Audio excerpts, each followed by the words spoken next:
Okay, so yesterday we were looking at binary matrices, which were ones that have ones and zeros.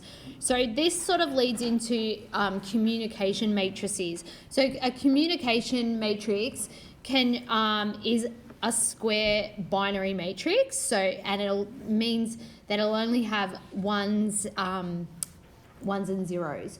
So when you have a 1 in a communication matrix, it means that, so you say for this example here, we have, say, 3, we'll call them people. We've got person X, Z, and Y, okay? And the arrows are indicating how they can communicate with each other. So when you look at it, a 1 represents that person, say, can talk to the other person. So when we set up the communication matrix, so this is the very first one. When you set up the step 1, it's called one-step communication. This is the way you do it. So if you look at, you're going to have it's got to be a square. So because I've got 3 people here, I'm going to have a 3 by 3, and that's what I've done. So here you're going to say, so up here when I've got, if I'm looking at this X to X, so you're not going to talk to yourself anyway, so we'll put a 0 there. Then we look, if we go from Y to X, so can X and Y talk? Yeah, so we'll put a 1. Can X and Z talk? No, see how there's no arrow between them? So that would get a 0. So Y to X, yes, that's a 1. Y to Y, we wouldn't do. And so you'll generally see in a communication, you'll see the zeros down the diagonal because you can see Z to Z, so that would be. So let's look, Y to Z, they can talk, so that's a 1. And now let's down to Z to X, no, but Z to Y can. So here I've set up my step 1 communication. So if you look at that, so if you added it up, Y is the best communicator because it can talk to 2 people, yeah? So we also can look at 2-step communication. So what does 2-step communication means is that can I get my message to another person but just by doing, 2 steps, like so I can send it. So say for example, X can talk to Z through a 2-step communication because it could talk to Y, who then talks to Z. So that's called a 2-step communication. So you can find out how many there are in your scenario. So if we call C 1-step communication, if you square, so down here, when we square that communication matrix, so what I'd be doing is I'd be just doing that and doing it to the power of 2. So if I square the communication, it will tell me how many, the 2-step communications. So, sorry, this, I should have done, that shouldn't be, that little square shouldn't be there. So C times C, or you can do the power of 2. So if you have a look here, I'm just going to show you. So down here, this is 2-step communication, this one. So that 2, see what that 2 represents is that Y could do 2-step communications to itself. There's 2 options. And if you have a look, if we did them, just to show you. So can you see, here's, it's delayed. Here's option 1. So he goes 1, 2, that gets him, that's one option. And here's the other option, he could do a 2-step communication back to himself. So that's why that 2 is in the middle. If I look at this, this one here, it's saying there's one 2-step option between Z and X. So if I show you, it is, isn't it? They can go to Y, which can go to X. That's that one 2-step option. Do you get what I mean? So this is just down there, it's telling you how many options of 2 steps there is. So if I just look at that orange one here, this one there. So they're saying there's one option because that would be just down and back there. Okay, so I'll just pause it and let you write that down. Okay, so analysing communication matrices. So the number of two-steps communication system can be found by, so like what we said, just square your original one that you normally have to work out. And what they say, that sometimes in your questions you'll get asked, what's the total number of one and two-step communications? So when you get asked that, what you need to do is you need to take, you've already found out C, and you add C squared to it as well, yeah? And that would give you a total. So then you've got this matrix, because remember when we add, we just add similar elements. So then if you have this total of one and two steps, so say this was our example before, X, Y, and Z, and we said who has the most one and two step communication, we would add them up. So this guy's 3, this Y's 4, and Z's 3.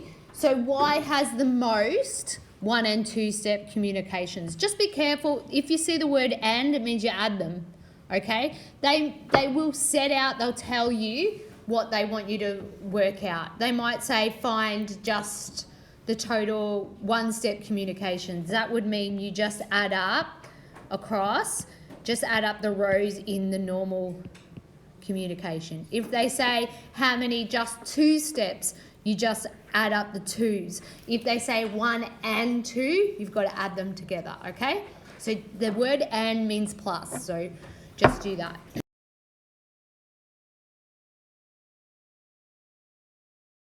Okay, so we've now looked at our communication matrices. Now we call there's a redundant link, and that's when you're communicating back to the same person or yourself.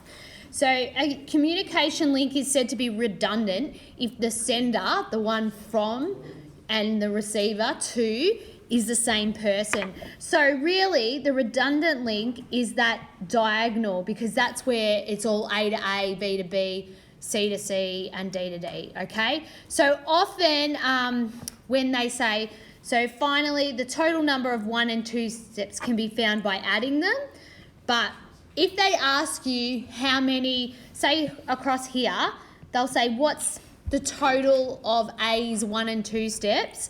So I'll add all these numbers up and I'll say it's 8, and they might say how many of them are redundant.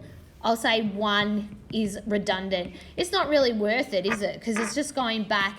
If you think of it, you're sending a message, why do you need to send it to yourself? Or if it's a computer program and it's shooting something out, it doesn't need to receive it back.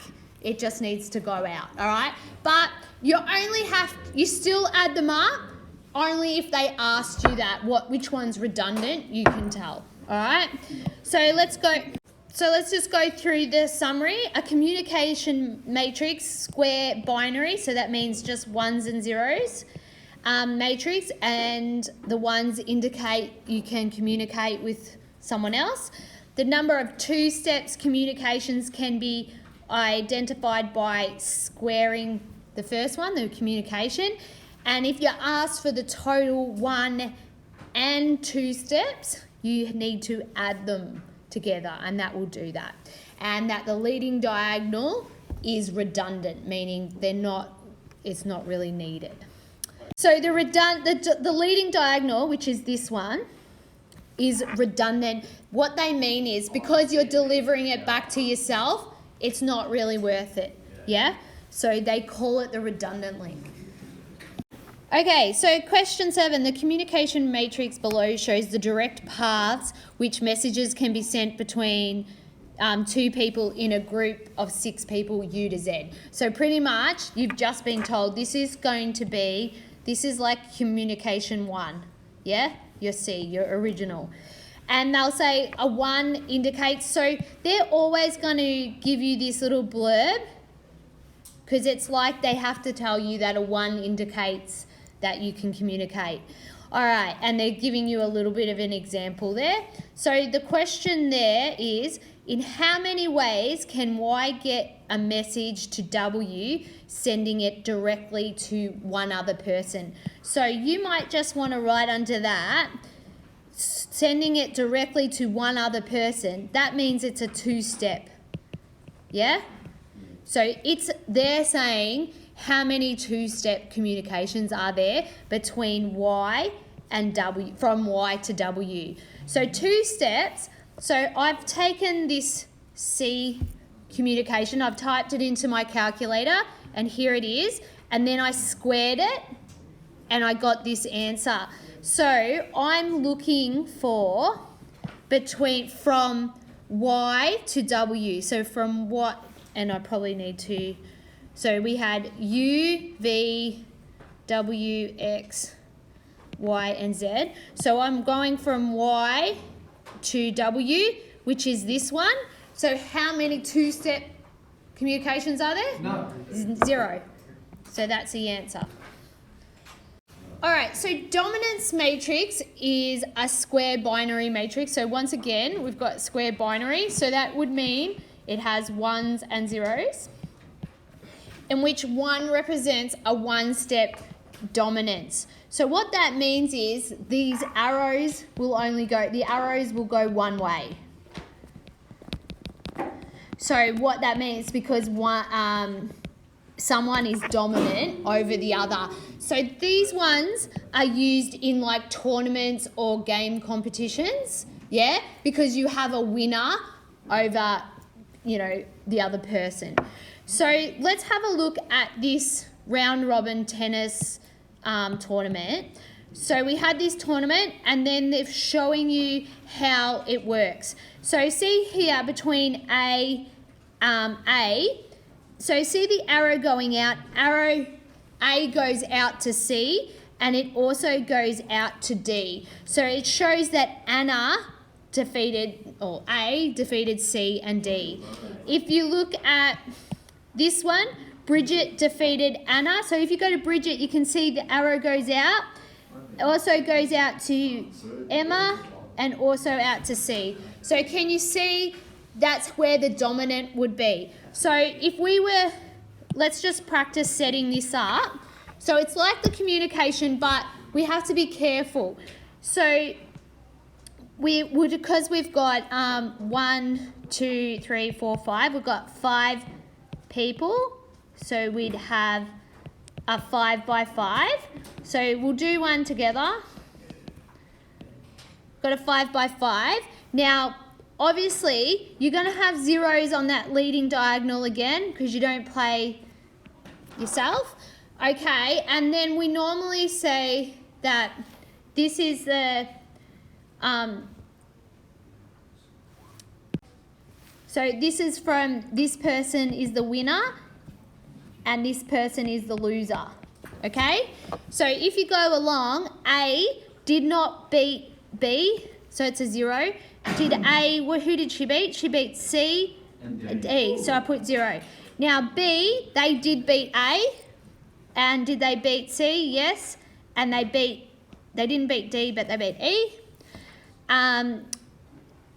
Who's next? C, who did they beat? Let's have a look. So C beat D, and that's it. So C, 0, 0, sorry, that was a bit out, 0 and 0. Okay, D, who'd they beat? No one. Oh no, they beat B. B, 0, 0, 0, and E, sorry, we got a bit crammed here. E bet A, C, and D. So E beat, yep, D, sorry, get off it. D, did they beat C? Yes. B, no, and A, yes. All right, so you can see mine's a bit messy, but it's down here. Hopefully we got the same. Did we? 0, 1, 0, 1, 0, 0, 0, 1, 0, 0, 1. Yep. So here it is here. Okay? So that's one-step dominance. So we often give that one the D. We say, like in communication, that's the original D. Now, you want to know two-step dominance, because what happens is they've added up, say, the one step. You add up the one step and you look down here. We had two people who had 3 wins, essentially. The first dominance shows you how many original wins you had. But now when we do two-step dominance, what we're going to do is we're going to square the D. What's that going to tell me? It tells me who I might have beaten someone. I might have beaten someone who beat someone else. So I have, say, for example, I'll do one to show you. So let's have a look. We've got two-step dominance here. I'll look at this one. So A has 1 two-step dominance over B. So A beats someone that B won against. So who was that? If you have a look, A beat D. Can you see how A beat D, but who beat B? Who B didn't beat. So there's that 1-step dominance. Does that make sense? Okay? It's a bit tricky, but that's what it is. So often they'll say, when you have a competition, they'll say the winner is decided by adding both dominance, so 1 dominance and 2-step dominance. So you just add them like you did with the communication. You add them, and whoever's got the highest score, they're the winner of the competition. Yeah? So over here, when they did this one, so they said this was D squared. So then they added them. So you look down here, we can now see the totals.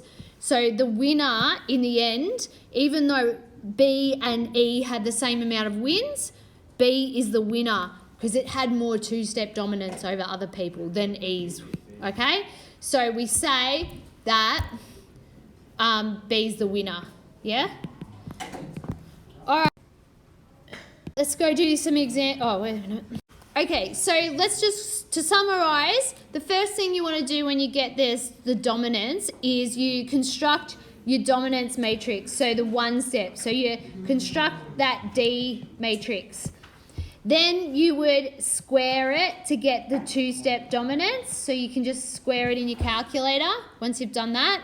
And then to find the winners, you're going to add them together. So you'd get that, whatever your D matrix is, plus your D squared. Okay?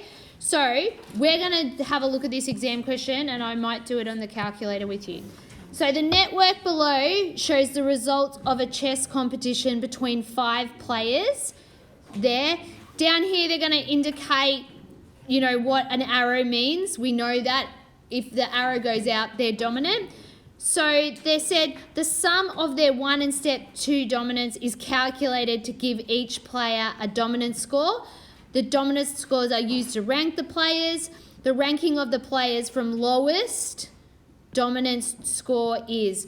So they want to go from lowest to highest. So we've got no choice. We have to create this dominance and get the squared. So let's go do that. We will first create our dominance matrix. So it's a 5 by 5. So I might just say A, B, C, D, E. They're being nice and giving you alphabetical order names. So always do that? Yeah, pretty much. All right, so who did A beat? Didn't beat themselves. They beat D, and that's it, yeah? Okay. B, did they beat? Yes, they beat A. Did they beat C? Yes. And they beat E. All right. C beat A only. Okay.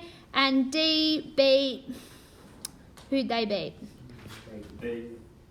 B and C. Yep.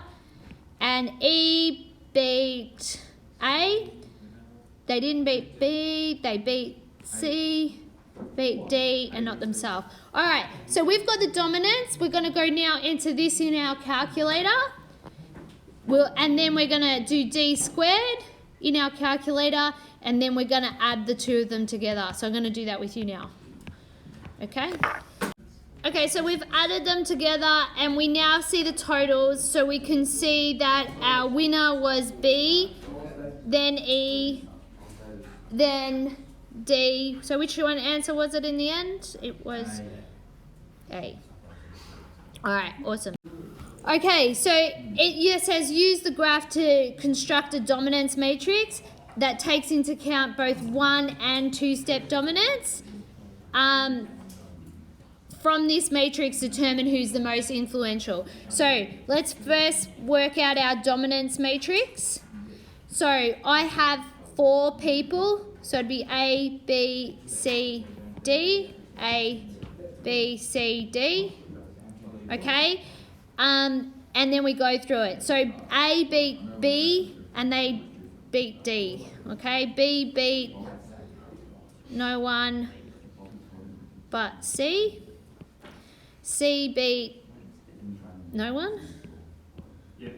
And D beat C and B. Okay, so we've got the dominance. Now we need to go put that in the calculator and find D squared. So we're just going to square that one, and then we'll find our answer of D plus D squared. Do this one on your calculator, and we'll come back to the answer. So I've entered this into my calculator, and then I squared it, and that's the matrix I got. Then I added them together, and I get this. So then this is the total 1 and 2 steps. So if I added up this person, so we had A, B, C, D. A had 4, B had 1, C had 0, and D had 3. So from this matrix, who is the most influential person in this committee? So we are going to say A is the most influential person. Oh, add up wrong. Oh yeah, sorry, 5. So 5, but A is still influential. Alright, the matrix below shows the result of each match between 4 teams, A, B, C and D, in a bowling tournament. Each team played each other once, and I've cut it off. And here's the matrix setting up. This is the dominance matrix. So I've cut a little bit of the words off there. So this is our first dominance matrix. So remember, it's going to be a binary matrix with 0s and 1s. So if we look across, just to quickly refresh, we look across, this is side's the winner, this is the loser. So A beat C. That's what that means. And if you look at D, they beat A, and so on. All right. So they'll go through the blurb, and they will tell you, they will always give you that stuff. So they'll say, and that's probably what I cut off, where a 1 indicates you won and a 0 is a loss. So in this tournament, each team was given a ranking and determined by calculating the sum of 1 and 2-step dominance. So what you've done is, what they did is to rank them. So this step here is, this is matrix D, which is this one here.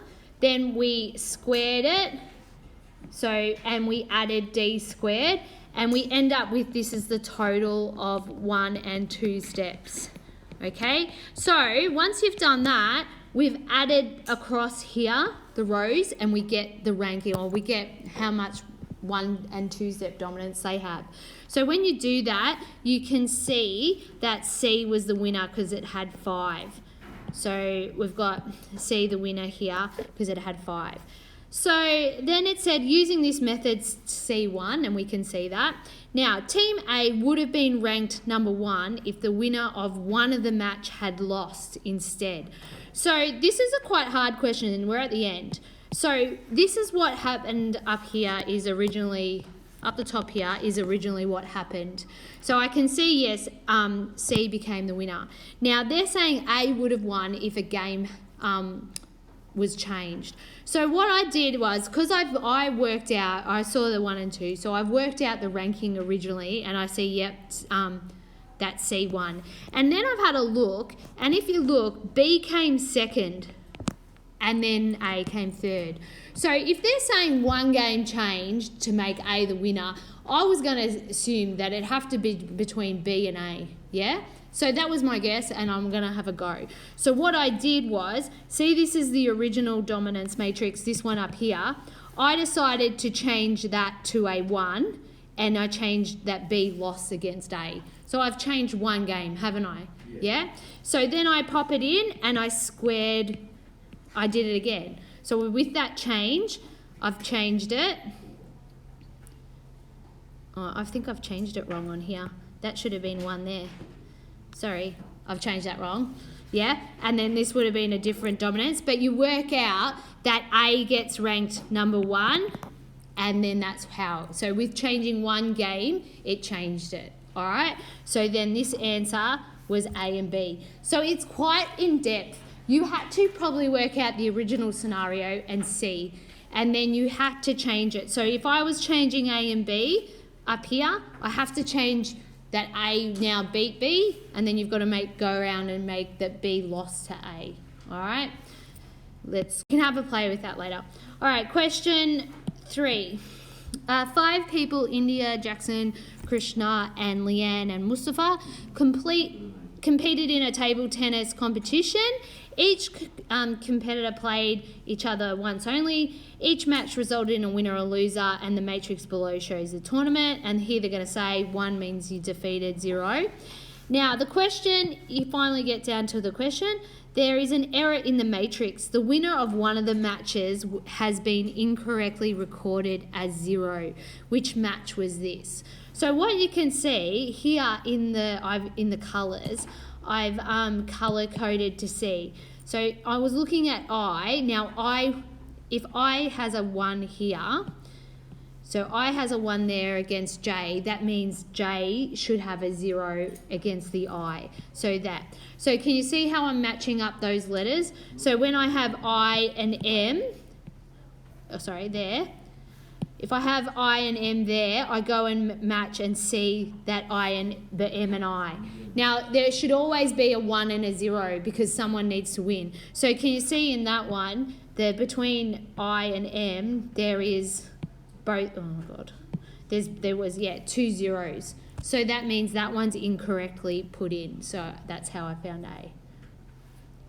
So there are 5 teams, A, B, C, and D, and E, in a volleyball competition. Each team played each other once in 2007. The results are summarised in the directed graph below with the arrows, blah, blah, blah. So if in 2007, the team with the highest number of 2-step dominance. So they're not saying 1 and 2, they're just saying 2-step here. So you just need to get the D squared and add up the totals. So first of all, for us to do that, we need to get the dominance matrix first. So let's have a look here. So A, who did A beat? They beat, C's been cut off, has it?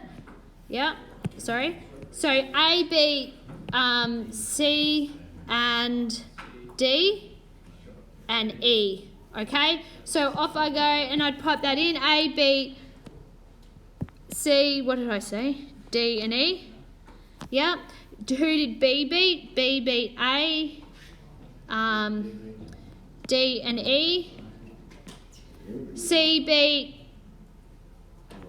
B, and that was it. D, who did D beat? They beat